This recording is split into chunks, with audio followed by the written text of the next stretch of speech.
Team Liquid's turn to ban. Radiant team ban. Team Liquid's Radiant turn to ban.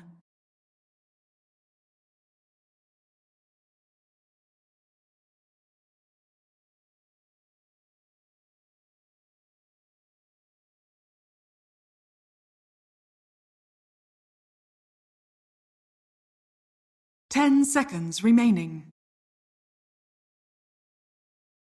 5 seconds remaining.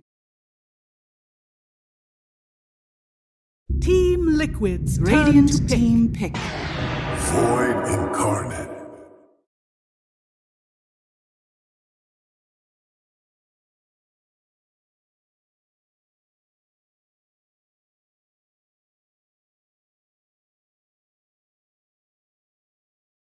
Ten seconds remaining. 5 seconds remaining. Team Liquid Radiant team pick. Oracle. Rubik.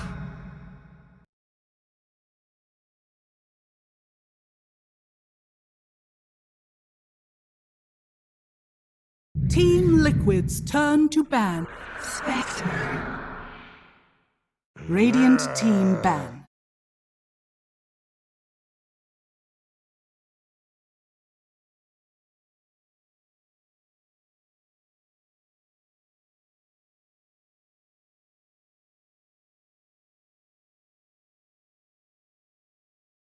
Ten seconds remaining. Team Liquid's turn to ban.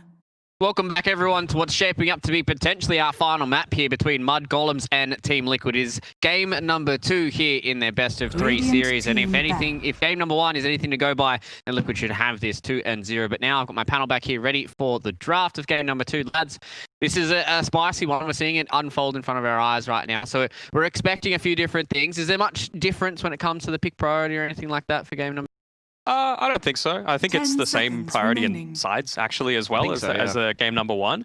I think the big difference 5 is, seconds well, it remaining. depends how the teams are going to approach it, right? We've seen in series in the past where teams have gone like this winning strategy and they're like, okay, now you need to try and beat us. So Mudgolems might be trying to do a similar sort of thing, Liquid's turn but to Liquid seem ban. kind of like the headstrong team that are like, okay, we still liked our strat, but tiny bit of tweaking, maybe taking away the Rubik from Milan. Showed how effective he was. Radiant Yeah, and team another ban. thing is like just a small tweak was needed. Like they didn't have enough storm dealer.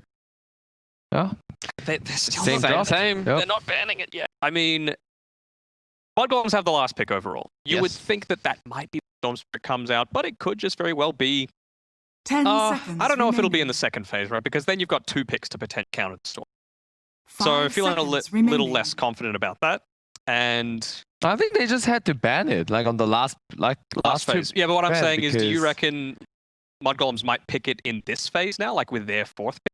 I feel like it's too counterable, considering they've got 2 picks after that. Yeah, and like the difference is like last game was Shadow Demon and Tango was shown. Yeah. In the second and third pick, and that's the reason why. Like even if they pick Storm in the 4th pick, 5th pick, it didn't matter. But this time it's a Rubik. Yeah. And if it can be like a scary factor for Storm, Radiant like if he team just pick. instantly get like lifted into Team some other Liquid's save spell turn from to pick. coming out from Earth Rubik. Spirit. Okay. And some Earth Spirit come out from Milan. I'm liking it. Some versatility. which I mean, always like to he's see. basically played Rubik and Earth Spirit And the Io. and the Io. So versatility, really. I mean, Sure. Milan's one of those Just ban players it, you know? that you can pick 10 his heroes and it seconds doesn't matter remaining. what. He's going to have a standout performance. So I think this Earth Spirit is a And good the Milana. response. The Milana. And the 5 Milana, seconds yes, okay, I remaining. remember that. Yeah, I'm liking it again. It's a different style, obviously, to the Rubik, the way that you're going to play the hero. Rubik, it's about patience playing that hero, right? Staying on the back lines. When you get the Aether Lens in the Blink Dagger, you can, potentially be a little bit more aggressive. Mhm. Earth Spirit, complete opposite. You're getting aggressive from minute 1, just trying to go for these constant ganks. And it is going to enable this more hyper-aggressive style from the Mudgolems even further. Although it might just mean that, even if they don't pick up the Storm Spirit in this phase, now on Boromir, they've got something else that can fulfill that role. You're not going to be zipping across the map, of course, as an Earth Spirit, but you've got another form of initiation, which means he might be able to go for Alina, for example, just something that's able to sit back and right click. Yeah. I mean, one reason why teams don't really prefer to pick Earth Spirit Radiant like as a team position pick. 4 is because of the weak Chen. laning phase. And yeah, like if it's against Chen, but it's a 33, right? Like we have a big belief in 33. It's like a hero pool. Mhm. He's always gonna get like a net worth out of it. So I think with that hope, like I don't mind like 10 like seconds mudgolems picking remaining. Earth Spirit. I mean, the Doom's still open. Doom is still Mhm. open. So you 5 could just eat one of seconds those Chen remaining. creeps. Unfortunately, they might reduce a bit of effectiveness that this Chen's going to have. But I think right now the biggest thing for Team Liquid is they've shored up that safe lane, right? Chen, you can just have a +1. Mickey can play that Void Spirit as well. If they have a better lane for the Void Spirit, they can pick better heroes. Boxy as well. Koifa. They haven't actually revealed anything on Liquid. They played Tiger Chen as well. Yeah. So it's not like this is an Insania hero. Tiger's playing the Rubik and Boxy's going to play the Void Spirit. Nah. It's still very much Team variable. Liquid's So that's what I'm liking about Liquid's draft so far. Yeah, But it's a the Doom. Doom, I mean, if you're going to have this roaming Earth Spirit, then Doom's very much one of those heroes that's happy to sit on in the lane. And I think like he already beat down the troll. Like against the troll, he was really farmed. And Team like now Liquid's this time it's turn to Chen bat. plus Morphling. Chen Okay. plus Morphling. I think he'll be able to farm I think against so the too. lane too. This is also one of those heroes when you see heroes like the Earth Spirit and the Doom. To me, it's like if the Morphling can outplay the Doom and the Earth Spirit and get away from these silencers and the 10 Doom, he can make seconds them remaining. get punished really hard. But also in the same vein, if the Morphling gets caught out by a Blink Stomp and then into a 5 Doom, seconds the hero looks remaining. bad. Yep. So it's like one of those matchups where you're really relying on your personal mechanics to outplay the enemy in this kind of matchup. And you know, with the Earth Spirit and the Doom, he's got two people that he has to outplay rather than just. So I reckon they've got two choices here for Liquid. Either they ban out the Storm Spirit, or they've got the first pick of the last phase and they pick it for the play a game of chicken here. Because to be honest, a lot of Koikfa's hero pool has been banned or picked already. You know, the Doom's gone, Broodmother's there, but this isn't a Broodmother game, in my opinion. Got the Lone Druid, who's gone as well. I guess he could Void Spirit still as well, so you know it is still open. Radiant But team I don't know. I back. feel like you need that initiation, Well, and there it the Void goes. Spirit's not going to. Yeah, they're just going to ban it out. Take the safe route. Yep. So, I mean, is it a case of just Lena yourselves, but then you're missing out on the initiation? So, I don't know. I feel like they're still lacking a few things, and if they don't ban the Lena now for Liquid, then 10 Barney is very seconds happy. To just, remaining. Yeah. I 5 want like seconds this Void remaining. Spirit to be mid and just pick Boxy's hero, something that's good against Spectre. Mars. but then what if they put the Doom mid against the Void Spirit? I think it's less disastrous than having a Void against Spectre. I think they're not getting like a lot out of it. Like last game, Spectre had like a Team completely free farm, Liquid's and it is turn to very bat. understandable. Radiant team back. Might as well.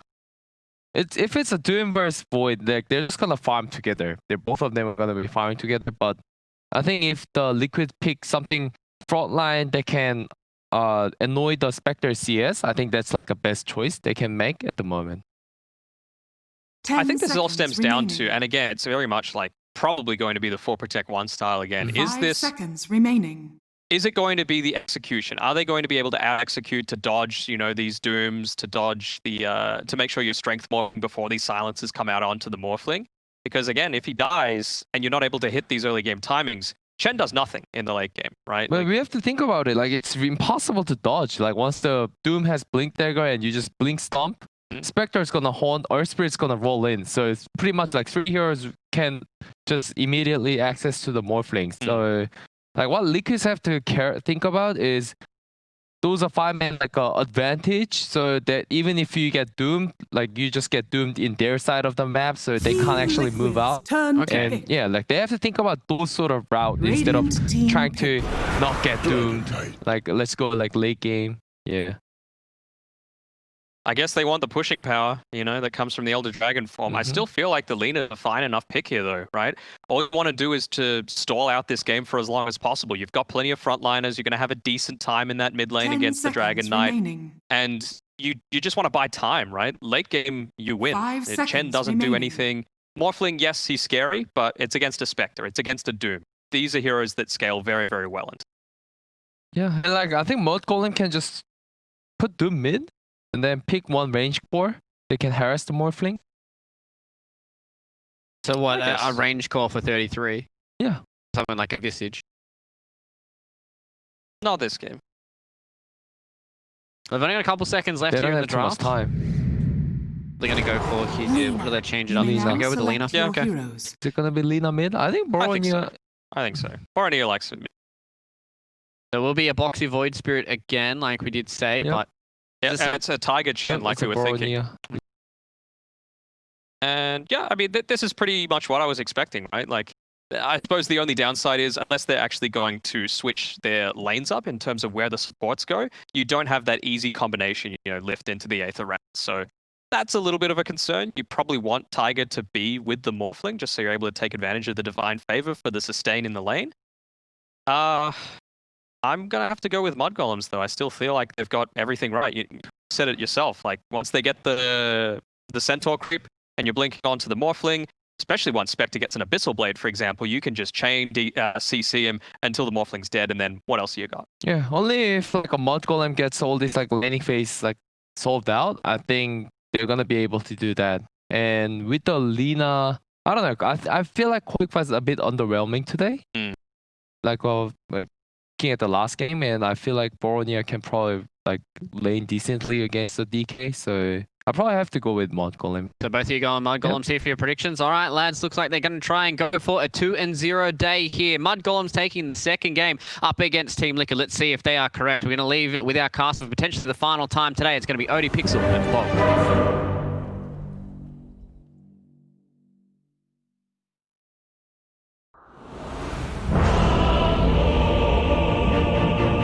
Excellent idea.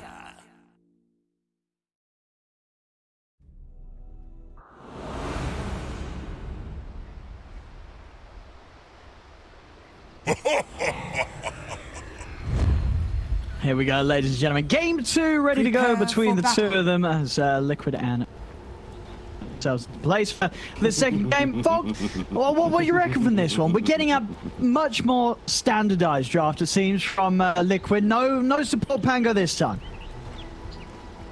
It's just run it back for Mudgolems, pretty much. Just a couple changed heroes here, but overall kind of similar style. Just a little bit more, Lena's a little bit more different because you're not playing as this initiator that just always is there. But they have the Earth Spirit, which acts as that initiator instead. And immediately off here with the smoke level 1, looking for Mikke. Trying to get themselves a nice quick first start. The level 1 draft of Team Liquid is one of the weakest drafts, so that's why you see them smoking up here on the side of Mudgolems. They have a Morphling and a Chen. These two heroes do nothing level 1, similar to DK. So they're trying to scout the lanes, trying to get low here to get a kill. Yeah, you can almost feel that Liquid, they're well aware of this themselves with the way that they're grouping Yeah. up, keeping 4 of them down here and Mikke hidden in the trees. They know that Mudgolems was going to be looking for that sort of play, and they'll make sure that they don't fall to it. I actually gotta go glancing through Team Liquid's recent. Yeah. I don't recall them playing Chen in quite a long time, and also it's Taiga playing it, which I think Insania played it a few times in the past, but I swear it's been like 5 months, maybe more, since I've seen them play it, unless I'm just mistaken right now. You what? Moves Tiger's going to be able to make down bottom, but Should be able to get this kill here. The damage, a couple more right clicks. He's got a fairy fire. I mean, He actually survives. Okay. it saved him. It It actually saved him. saved him. Fairy fire, boys and girls. That make sure you got one. So yeah, Fodder able to make sure no first blood's going to be given up there. Yeah, I'm still going back. I'm at 4 months now. I still haven't seen a Chen on Team Liquid. Going through all their history. They have not played Chen in a very long... Yeah, I'm at 5 months now. So they haven't played Chen in 5 months unless I'm totally blind and it just passed my eye. So sometimes this hero can be a little bit more difficult to play with. So we'll see how they're going to be able to run it. Because it is Taiga playing it as well, too, who's usually the 4 position. They're kind of swapping things up a little here. Some of the other lanes we've got mid, Boronia Lena against the Quake for DK. See, he skilled stun. See, we saw Boom earlier. He didn't kill the stun versus DK. Borninga, he's skilling stun, and he's messing with these last hits. Yeah, I mean, just interested to see both, obviously both very high-level mid players, high-level Lena players, just taking different approaches. But yeah, I got to say that personally, I feel that I see more success when we do see someone take the stun as Boronia has done, as opposed to, as you say, when we saw Boom and he opens with the 2-0-1. He did miss his range creep last hit though, because of not having the Dragon Slayer, because he went for a stun harassing. But yeah, that's the kind of the trade-off. You have to just play around this. So it's very just player dependent. How I've seen that it's taken its. Radiant's top tower That's top. is under attack. Taiga, he's got the Dream Creep, and they're actually getting aggressive onto 33. Can they kill him? Oh, got the self. They get him. Very, very nicely done there. I mean, that's a big one for Mickey. First blood and a salve down the drain for 33. And it's a big slip up too, because you know Milan, he was pulling the wave back, so 33 just overplayed his hand, staying up too far. He just gets right clicked and chased down and dies. Pretty big mistake there by 33. And Taiga, as we said, he did find the best creep, at least for sustain in the lane. As you see, Mickey, look at that Morphling, just love life, 15 HP per second, pretty much. Yep. Yeah, that's pretty. That's amazing. And the mana regen. That's the other thing that people always know. It's like that 2.5 mana regen, 1200 radius. This creep is pretty OP. Let's be honest here. It's been like that forever too. They will get the kick on Mickey, but he gets the wave for mid kick. 33. Just trying to mess with Taiga. You get this creep control around with the pull. Bottom. Ooh, Remnant off the mark onto Fada. We'll be able to disengage. And now Boxy getting turned on. Be fine. Pulse, giving you a little bit of a shield, protect him against those right clicks of the Spectre. And top 33 is able to grab the big wave. A very juicy one here. Be able to take that back to his half of the map and farm it up without any interruptions from Tiger and Mickey. Okay, Mickey, he doesn't have to spend money on regen. Tank the creep under the tower. You've got a forest, or the hill troll, please. Just keep healing you. He's gonna be topped off the whole time as this Morphling. So Mickey should be a pretty free lane for him. Well, bottom, we do see Skitter getting pressured a little.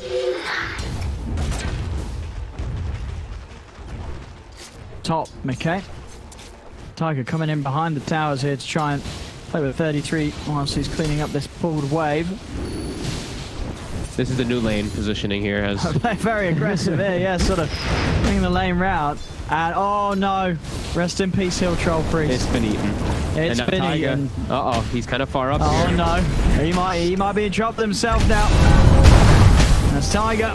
He will go down there, able to roll in. And Tiger goes, as well as the same time down bottom.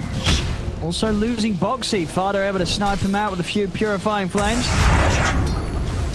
And now we see, of course, yeah, like you said, now he's got the troll creep to heal himself up on 33. And Milan, he got an urn actually delivered already because he was able to farm that whole first wave that he pulled behind. He's now got charges. So 33 fully sustained in lane. They can stay up here without having to spend money on regen. And I guess it was sort of with just that small camp to play with, like the RNG that you actually get out of one of those Hill Troll Priests is it's not great, right? You're gonna have to get pretty lucky for a spawn to come in. Yeah, Taiga again, they're rolling on him. The urn charge, it's gonna be enough damage. He's gonna go down here. Back-to-back deaths. He's got no TP to go back out to lane to help Mickey. Heads up plays for Milan to Ward, giving him all that information to make the move.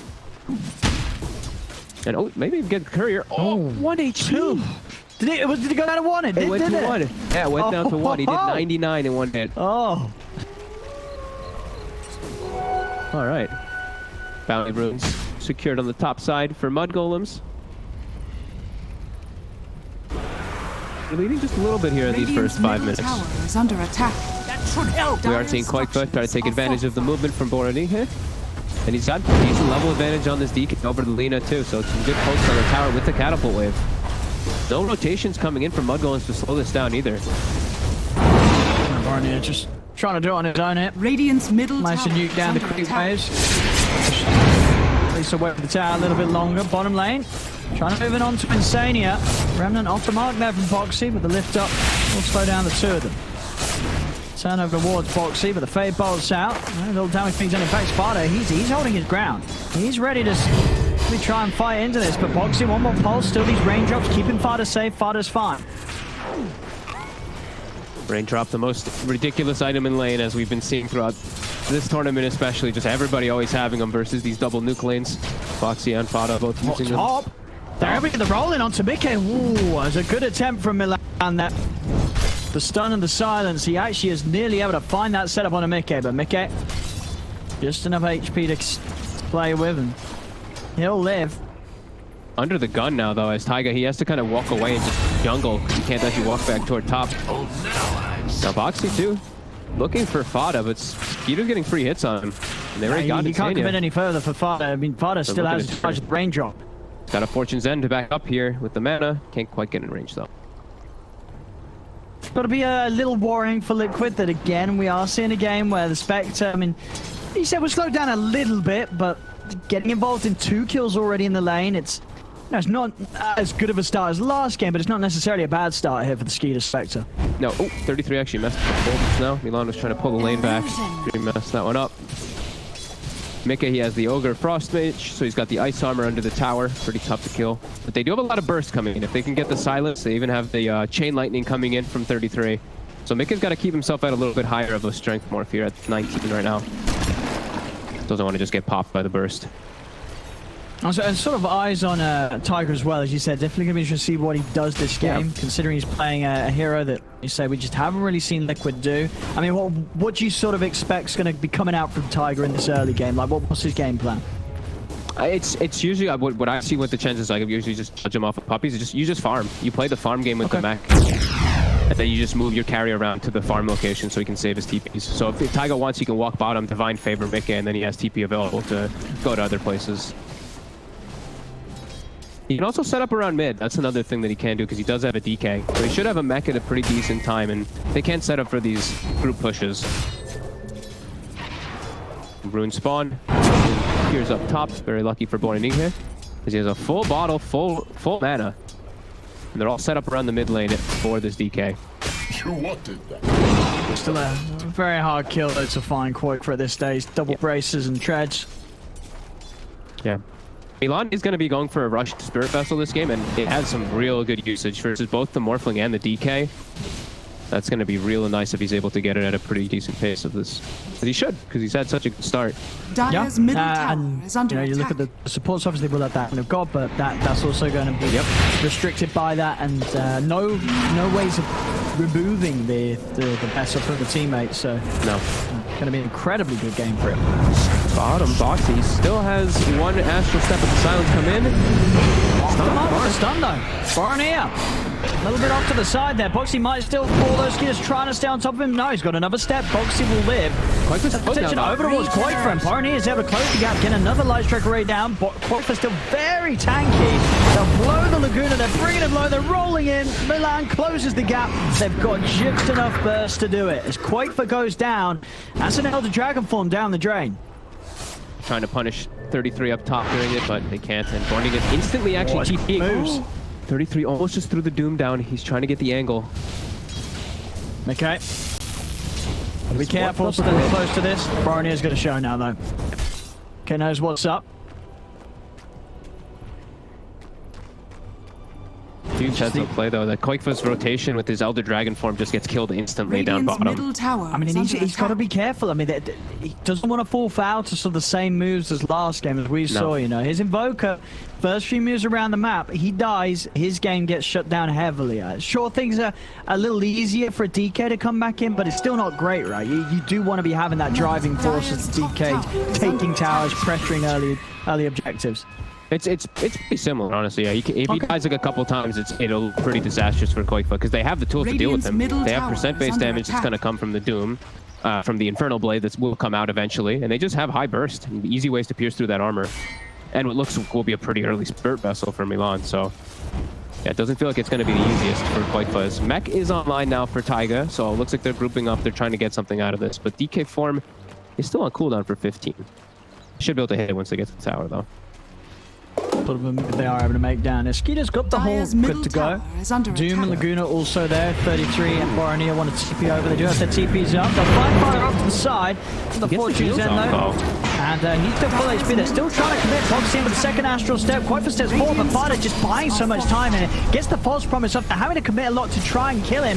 And at that time, it's giving the opportunity for mudgolems to come over the TPs. They do lose Fada, but now 33's been able to get him with the drop down onto Boxy. Boxy trying to run with the Magnetite Magnetize from Milan, hitting pretty much onto the entire team of Liquid. Foxy, he'll go down. Mickey turns into the Lina form, over towards Boronier, locks him down with the Light Strike array, dodge with the waveform, avoiding the Light Strike. Mickey will be able to find the kill on Boronier. Tiger ticking down low. Milan, he's just kept this going for the entirety of this fight. The Haunts out from Skeeter. Koife is very low right now. Skeeter, is he going to be able to chase this? Mickey trying to stun, but Skeeter's able to step to the side, dodge it. 33. Still just from the side, just spamming in these chain lightnings to keep them low. Not quite low enough to kill these members of Liquid off, so Liquid will manage to get the rest of them out of there. Dire's top tower is under And attack. a big show up. Look how much damage that Milan did with his Magnetize. 3,000 damage from the Earth Spirit. He used 6 Stone Remnants to keep it spreading, and even still, they weren't able to get the kills on almost anybody.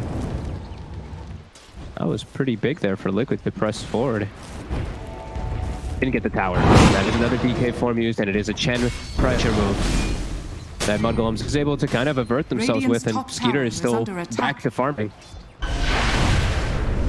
Ada had just hit 6 also there, like literally as they were making the play, so ideal timing for them is back to farming, and DK form being down means some passivity coming up from Liquid.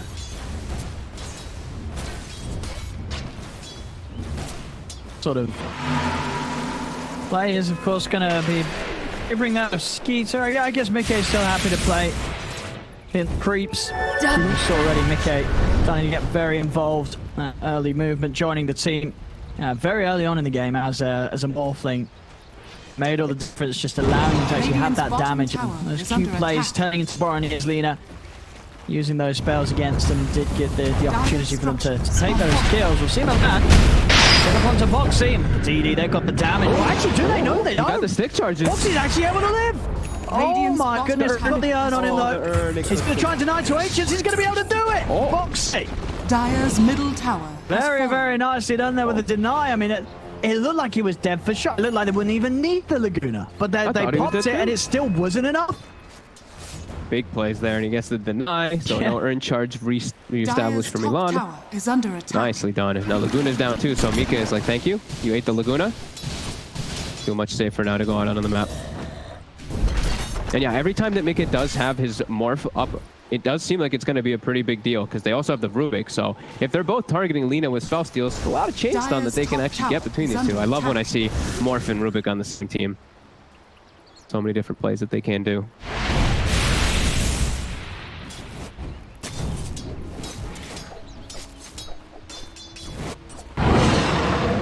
See 33, he already has the crucial step to deal with the Morphling though, as this Doom. He's already got the Blink and he's found his Centaur, so Blink stomps into Dooms will be likely to happen a lot of these times. As, you know, last time Boxy was in the front line, so he got doomed, but Mick is going to be the Doom target in all of these fights. And it's just like last time too. They have the Haunt, so the information, it's always going to be there when it's up for 33 to pick and choose which target he does go on. Top lane, 33. Boxy. Hitting in the trees for now. Invisibility. Got a lot of them on the same plan. He's going to lead it, and they don't even need to do for this. Dire's top tower. Quick jump there. Milan always just closing in, finding the angle for the silence. And he's actually opted to not finish up that Spirit Vessel, just not getting as much farm on the map as I think he expected himself to, and he's just going to go for the Veil. It's really good with his team anyway, benefits for everybody. Instant smoke too, they still want to make use of that Doom. They still have a very good kill potential from that. 32's going to come with the TP down bottom, see if they can get Quake for already backing away towards the river. It's unlikely that they'll find him here, as Liquid aren't going to have anyone show or move down towards that bottom lane. No pressure being applied to the tier 2 tower. This is a really cool approach by Borening here. Not sure if you saw this, but he pretty much has Lincoln's almost on. He went Boots of Travel, and he's just been going a farm build to just... If he's able to block like the instant lift or the instant Dragon Tail, and he can reset in a lot of these fights, it can be pretty huge for him. I do quite like this. It's a very greedy style, but it's already worked. For 15 minutes, he hasn't really gotten punished for it. What's really interesting is he's jumped. What was him? And that's why we're seeing, you know, he really wants to get that Lincoln's to protect, because these instant jumps, they're going to kill him every time. That's always the concern about the Linas. We're getting some good pressure on with the Dragon Form. Quite fat. Able to keep his game just in a much better position. Comparison to what we saw his game 1 performance go to at this stage. the objectives, getting these jumps. DD Mickey with Amantha. Oh, this is going to be a quick Roche. A very quick Roche. Yeah, there's no way the Mudgolems could do anything about this one. Even if they start ahead over now, they're just not going to be able to get her in time. No, they're smoked. The Blink will be up by the time they're there. Are they going to have an opportunity at the end? No, they're not even going. Good old DD runes outside the Roche pit. If they didn't get the DD, it would take them just so much longer, and then there's definitely chances for Mudgolems to have contested. Dire's structures are fortified. Mudgolems, they're trying to take what they can from this bottom half. Also, no liquids all up there on the top. Being pressured and still, it's a very close opening here, 8-5, 1k lead for Mudgolems. But already we're seeing on the net worth some sort of similar patterns to what was coming out in game 1. You know, these 3 cores of Mudgolems in a good position, whereas for Liquid it is pretty much shifting all towards being on the back of this more. Already, this very early point. Again, going for this tri-cross scale. That's how we saw Borin go for this build. Boots travel straight into Link's edge, going for farm, jump mid. Finish this off. They're going to come in with a hog. Trying to commit for Koi for silence out from Lan again. So landing these stones each and every time. They put the hand of God. Kuno's out. Koi for finally burned by the Dragon Slave from Boromir. They also loot Boxes. Boxes just gets caught out by the Doom in the midst of it all. Maybe Cassini can try and set up for some plays with that in mind. Of course, a little hard for him to close the gap, but Telekinesis could do some boulder on boulder action here between Milan and Mickey. Just chasing each other around the map. He's ran out now, though his morph did run out, and Milan's going to be able to outnumber him with the rollaways. There's a big jump there, 2 cores taken out. Even through that Hand of God, through that mech, they have the damage. If they can get the jumps, which, like we said, it really feels like Mudgolems they get the jumps almost every time with this Spectre, even if they're into the Aegis. Because, you know, the thing is, we saw how good Mudgolems were with this sort of play before, right? Because they had the Spectre, they had the Doom, they had these heroes to do it. And as I said, it's early, but this game could shift again into just a straight 4 protect 1 from Liquid, and they're doing it against the Doom. Tower is under attack. Very similar. Doom, as well as, I mean, like, this is such a cool build. I don't think I've ever seen something like this. Like, just bots into Lincolns. Can definitely do some real big work instead of going for like Yules. Just it's gonna protect versus those hard stuns, and if he can reset away, it's gonna prove everything for him. Yeah. Or even just protecting Skidoo. There's just so many different things he can do with it. It's a really cool approach. And I think, sure, you know, what you may be missing from the Yules in terms of setup doesn't really matter too much, because he knows that he's gonna have 33 jumping in with the blink, Skeeter going in with the horn, or Milan. You know, I think what Milan with these moves, he's been all the initiation they've ever needed, as he's always in their first 2-1 and 6. He's had a very clean start and some smooth plays as the Surge Spirit this early game. Yeah, it's just like that Storm Spirit. He's the initiator. The jump comes out, the Stolen Doom actually gets thrown onto Borening hit, and he gets double Dragon Slave. Let's go Milan can set up for a deny on him. But actually they need to. False promise is there. They're able to get Boromir back to base. He's safe. Quackbat jumps in it. Very deep up to the high ground, but they'll be able to do it quickly. Liquid bursts down Fada. But Fada turning up, giving his life, and saving Boromir from the Doom. And it's just a 5-position kill in that whole downtime during Haunt and Doom being on cooldown. They can't actually get that big kill, and that DK form, it's used. So they're gonna look to try to get more out of this here, but everything's gonna come back up here. Haunt and 20, Doom is up. Man, well, that was cheeky. He was able to roll past, grab the bounty rune. Is he actually able to live off the back of this as well? He is. He wants the next one. Yeah, he gets out, he takes the 2 bounty runes pretty much right underneath Liquid's noses. Man, see if they are able to kill him for this. He's got another boulder. He's away. Are they going to get the kill on him? They're not. He's TPing out. And just continue to be a right nuisance for Liquid. Stealing the 2 bounties and not even done. He rolled literally right in the middle of like 3 heroes. He just gets away with it. All right.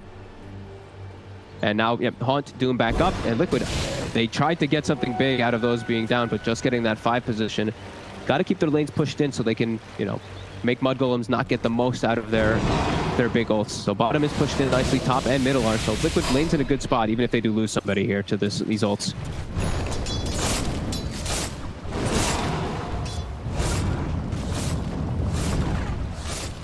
Milan has to be a little bit more conservative with his stones now, as he did have to expend a lot in order to get away. He only has 2 more here. Radiant's bottom tower is under attack.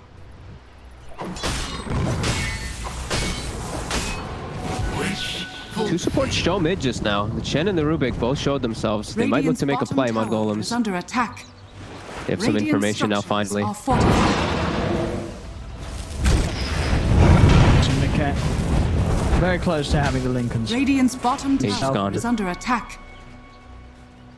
Only got to be a little cautious before he does get it finished. After up, Doom, Laguna, and Haunt ready to go. Mudgolems on the hunt once more. As they smoke up. They're going to get him right before the Lincolns. Mickey has to be very careful with his positioning here. So close Radiant's to it. bottom tower is under attack. They're already starting to move away from this bottom tower. And Tiger's still around though. This is a nice move, Mickey. Just going into the safer place to finish off his Lincolns. It's going to be done. It's coming out. This might save him here. 33, getting in position.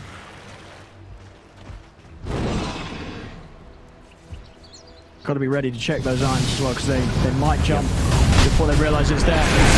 You see it now. Silence. Watch the Manta. They pop the Lincolns and they set up for the Doom. And the Doom is down onto Mickey, shifting up in strength, but there's a lot of damage coming in and it's enough. Mickey goes down. Storm to inside. Milan is going to be safe. Fada's able to get the false promise up, keep Milan alive. Boxy's trying to take down Fada with the combo. Will do so. Fada falls. Boxy turning over to try and help Tiger, but Boromir just punches down Tiger. The light strike away from Boromir catches onto Boxy. He's got a jump available, but over to the side, Milan's watching. There's the vision for the burst. The purifying flames from Fada finishes them off as they're able to make that jump there. Now, who was it that removed the Lincoln? Someone did so perfectly. I think it was Purifying Flames, it looked like. I think it must have been. Yeah, it must have been. It was so quick, the animation. I didn't even get to see it. Yeah, instantly recognized. And definitely one of those situations as well that just shows how tuned in mudgolems are, because there's definitely been cases where Lincoln's been picked up and teams haven't checked before they made the jump, and that Lincoln's only just purchased, but they saw it, they knew it was there, and they play around it and get the chance to land the Dooms down still onto Mickey. Even when he gets like the Manta and splits and gets the confusion, they still get that quick Doom onto him anyway. And from then, the fight looks so hard for Liquid. That's all their damage, really. Like the DK and the Void Spirit, the Rubik, they can provide some, but they can't actually finish off many targets. And that was also, Insania stole Doom and instantly doomed the Spectre right afterwards. So he was zoned out of the fight a little bit, but Morphling dead, there's no way that Liquid can fight. Liquid, like you said, it's really just a 4 protect 1 and out at this point for them. It's turning into it. It really is. We saw how that story ended in game 1. This one definitely a lot closer. Now, Quaitfer, for example, isn't anywhere near as far as out of it as he was in the first game. He's got the BKB done. Bottom lane, Mickey finds Fada pushing out that lane alone. But still, they've got to be careful, Liquid. If Quaitfer's game slows down any further and it does turn extremely into the situation where it's all about Mickey, it's just a lot of pressure. I mean, in comparison to game 1, would you feel more confident if you're Liquid putting this game on Mickey as a morph, those sort of shoulders, in comparison to a troll, as we saw in game 1? It's safe on the morph? It's like it's one of his most comfortable heroes. Like when Liquid's struggling and they put Mickey and morph and he's having a good game like this, there's a lot of times when he can carry it. It's gonna be a very tough hill to climb, though. He just versus so many counters, natural ones too. The Doom and that Lino, he's going to be a huge problem for him. And I'm seeing the itemization 33. Like, he even builds himself a Force Staff. So another Lincoln's Breaker just in case he doesn't have the backup of his teammates to break it. Setting themselves up for success, Liquid. Got to make use of this here, as they're still pretty big, and there is a fresh BKB now on Koikfa, so he's a lot stronger to stick onto this lead. Haunt is now back up, though. Everything's back at the ready. Okay. He's stepping in, jumps forward from Quaitfer. Dragon Tail's going to be blocked by Linkers onto the side. Milan's it.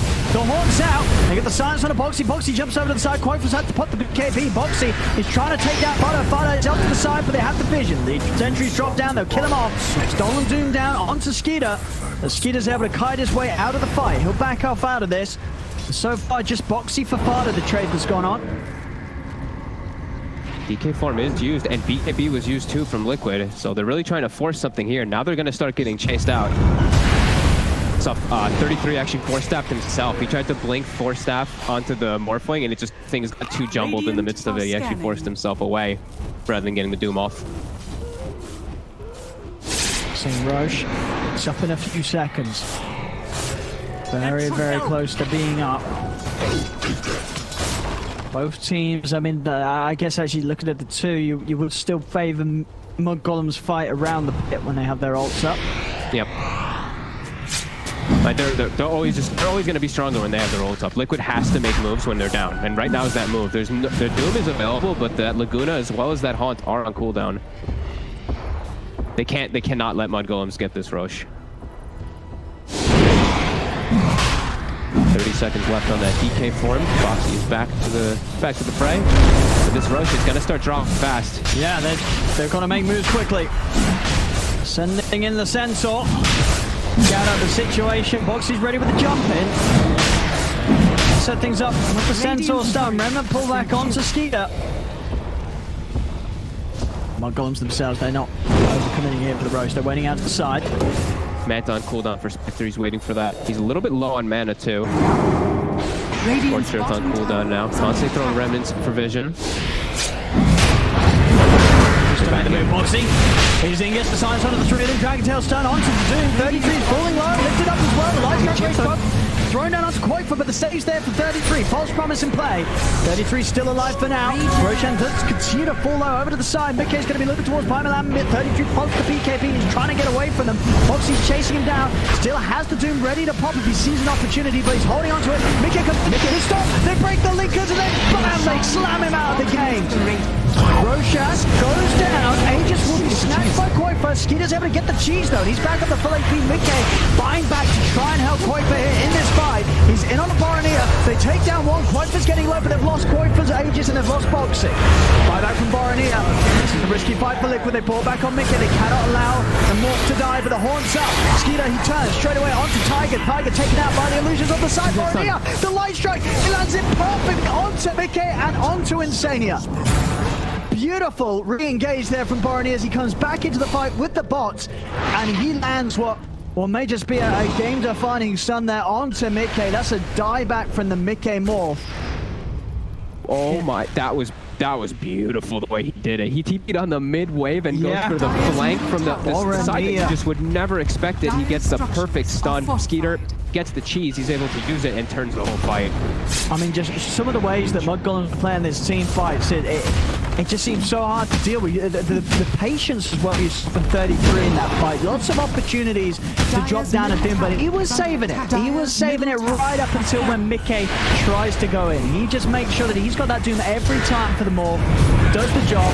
Mickey's down, had to buy back, and now they're ready to fire up into the high ground. They're trying to bring down Skeeter, but Skeeter pops the Manta and he's away. The Ram turns with the silence on the Boxy. 33 slides down, daggers out as well as the Laguna. Boxy gets the double resistant pulse off, but burst is too much. They lose Boxy. They are able to take down Milan in turn. Insania coming in hot with the stolen Laguna. I think they got to back up. They did their damage. A little too risky to stay here. Bounties are going to be spawning in 30 seconds too. And yeah, there's big hits here coming out from Mudgolems. As back-to-back deaths on Mika, it's, like you said, just hard for him. He's just, 33, he just has his eyes on him. He knows. Who cares about the DK? Who cares about the Void Spirit? He already doomed Void Spirit 2 or 3 times in this game. Now it's all about Mika. Yeah. Mika has to play so careful and, yeah, waveform onto the aggressive high ground. Really punish him. But Boronia, he's up far. There we get him. Pick the Lincolns. The save from Fada. Buying time for Boronia, and he's actually able to walk out with a Shadow Blade. They don't have detection. Well, they had sentries, but Boronia with movement speed far too fast to get out of range of any detection. Insania does jump in, sentry down. Boronia, again, just keeps his distance. He is away. Fada just honestly always at the right place at the right time. His saves have been, even last game, you know, like we mentioned, Boronia only had the 1 death on Storm, but that was all thanks to Fada saving him like 3-4 times in this game. Yeah. Again, Fada pulls out these situations. Saves 33 in the pit, just saves Boronia. All of his false promise just perfectly on point. They have to find ways to get him on the back line somehow. It's all up to Bach too, because he's got that ag in him, so he has to jump in the back and get these silences. Because that's the thing I was going to ask you. I mean, it's another game, Boxy, 4-9-3. He's dying a lot. How does this sort of make you feel about this Ags rush that we're seeing him go for a second time this series?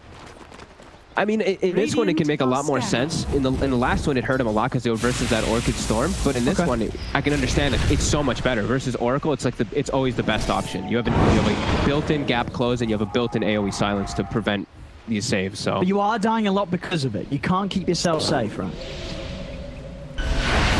Yeah, it's usually just better to have the Yules. I mean, he's going for the big plays, he's going for the big aggression, but he's hurt him a couple times. Dire are scanning. BKB done on Boron now, so now less likely to be burst here by Liquid, as Liquid have tried their best. I mean, they're taking him down the 3 times, but honestly, we're really seeing just another excellent performance from Boron here. Some of those moves, of course, around that last Roche, buy back and play.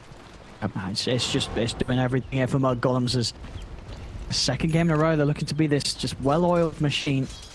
Liquid, not out of this one by any stretch, as they're just down to 3k. It's just, it is that risk. All their power, again, pretty much lying on mid-k, and they have got single target. They've got single target lockdown burst on the side of mudgolems. Mid-k has to be so careful. One slip up and the game can just end. Yeah, it's tough for him to really like jump from targets to targets either. Milan is so mobile in the fight, so he can't actually just stick on that. He has to try to find fodder, it feels like, because the 3 frontliners are just too tanky for Mikke. Like Boronike, like you mentioned, he's always able to get away because of the build that he's gone for here. Can't focus fire the Doom too well, and Spectre is just not an option for you to go on ever as a Morphling first. Tough game for Mikke.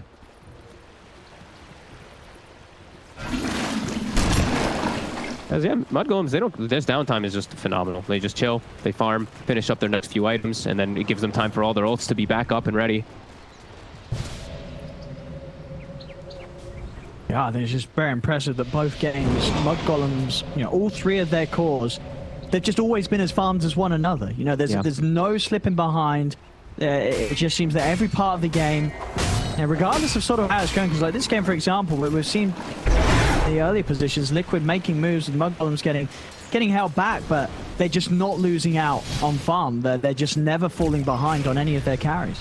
No, it always really does help when you have Doom. Doom doesn't have to show himself in lanes to farm. He just eats a creep and he's matching that farm from the talent. 320 bonus gold per thing he devours. So it gives the Spectre and Lina a lot of places to just farm, and yeah, great distribution of wealth for sure.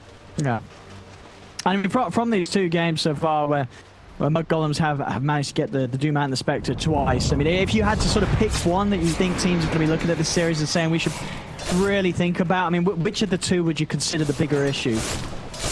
I honestly think it's the Spectre. The Spectre just enables the Doom too much in the fights. It's like, you see everyone on the map, and it just like 33, pick and choose your target, and there you go. I feel like it just makes the game a lot easier for the whole team to play, and especially if they do have that like one hero that can start the fight pre-blink dagger. It looks so good, right? With the Earth Spirit this game, Storm Spirit last game, you haunt and then you always just have options, even pre-blinks. Continuing to grow this lead, sticking at 3k, but getting some big items to deal with this Morphling. Now Shiva's also for 33, so more heal removal. Yeah. Gonna make it even harder for Mikke to dance around these fights with the shift. And we're seeing it just with Mikke's itemization. He has to do everything. He's got to get himself a Satanic so he doesn't get burst, and he's also got to get himself a Silver Edge because somebody needs to break this Spectre. Everything, it feels like Mikke just has to buy all the items, and I don't know if he's going to have the time and space for them. No, quite, but definitely wishing he had a GPM talent or something on his DK still. Pretty useful for him. Those have been gone for a very long time, as trying to get themselves out, scout the Roche. And I just had, Cost just actually messaged me. It goes, Spectre just bought a drum. A 4th item drum. I saw that the 2 of them did that. 33 as well. His drum only came out about 5 minutes ago. So both of them buying very late on in the game drums, the 2 cores. Or maybe just really just favoring those active usages when they are just grouped up in fights. It is insanely strong when you pop them, but very interesting to see that. Thank you, Lacoste, for pointing that out too, because I looked and I was like, wait, 6 charges a drum on Spectre, what the heck? Oh, he's gonna have Scotty finished up on top of that. Yeah, I mean, just being as slot efficient as possible. He had the money, wants to make sure he's got some, each bit of his inventory, each bit of his kit's doing something for him in that moment. And the drums does certainly fill that hole. Sure. I mean, they're getting all the items to counter the Morphling. They have the Vessel, they're going to have Eye of Scotty finished on Spectre, and they have the Shivas on the Milan. Finding Boxy. Quick sweep, and Boxy's gone for a full minute. It really just feels harder and harder. So many different forms of dealing with Mika. And yeah, they don't care. I feel like they literally just don't care about any of the rest of the heroes at this point on Mudgolems. No, it's all about Mika, and this game, you know, as farmed as he is, it's not like he is as sort of far ahead as he was in comparison to the trolling game one. Yeah. In this game, it's true, he's a couple of K ahead in net worth, but Mudgolems, they're 3 carries, their 3 cores are all totally fine. Scotty's done. For Skeeter, Roshan, it's going to be up in a minute and a half. So Mudgolems can look to wait it out and play for that. I don't know how Mickey's going to handle these team fights. Like I was saying, they literally have the trio of items to counter Morphling. It's perfect here. Spirit Vessel, Scotty, and Shiva. No heals for you. Also going to counteract a lot of the Chen heals in the fights too.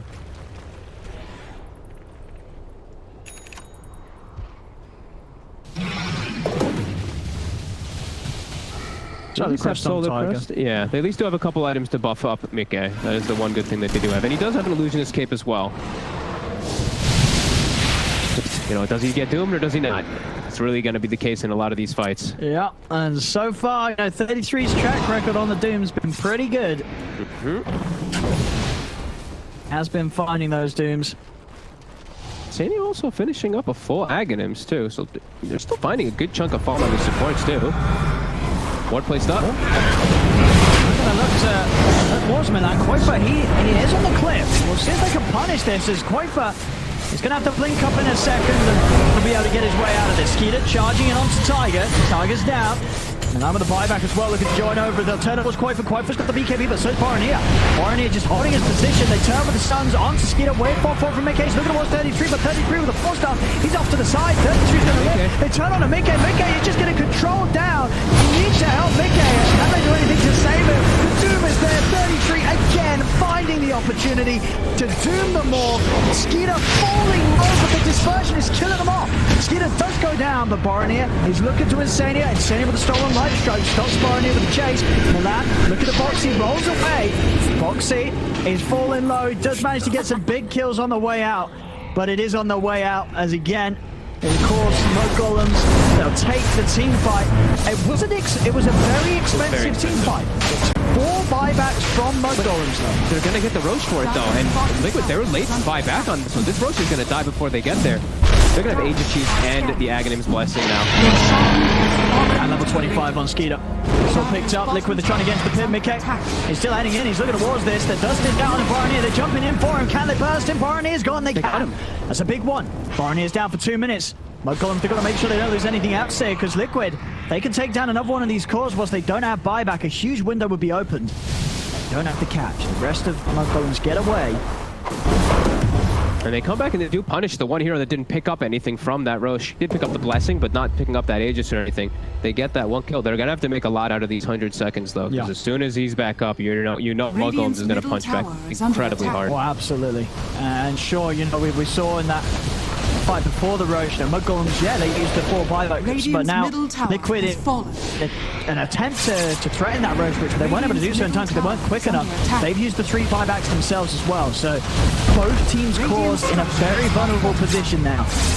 Just the fact that Mudgolems, they have that Aegis on theirs, on Skeeter. They might be able to get a Rax here, though, because it doesn't, like, Mudgolems doesn't have anything at their tank, so this one should drop. Tier 2 are up in the other lanes, though. Radiant's middle barracks. A big opening for Liquid. Try and poke for more. I mean, 50 seconds. They know that Boronier is not going to have buyback. Okay. They're going to keep this push going. They're going to force Mudgolems' hands. I think Skeeter just has to go for the fight. He's going to start charging again. Milan off the side, gets the sun down of the 2. Tiger's falling low. 33 jumps in the power blade down on the Tiger. Tiger gets the hand of God out. They kill Milan. Milan's come down. Mikke's turning towards 33. 33 puts the BKB, but Mikke's still with it. The damage is there. He kills on 33 is over towards Skinner. Skinner needs help, and he needs it now. They're ignoring 33 coming in with a buyback. They are. They're ignoring the Spectre. They're going for the Gamer. They take the tier 4. The Ancients exposed. 33 jumps in with a stun. The Linkers is popped on the Mickey. Horns out. But Mickey, he's just ending it. He's just hitting the Ancient, looking to close this one up. And Liquid, they're going to be able to do it. The Doom's down, but it's too late. The game is over. Liquid, they did it. They did it. Mickey, he did it. Oh my god. I mean, they did it. I mean, that...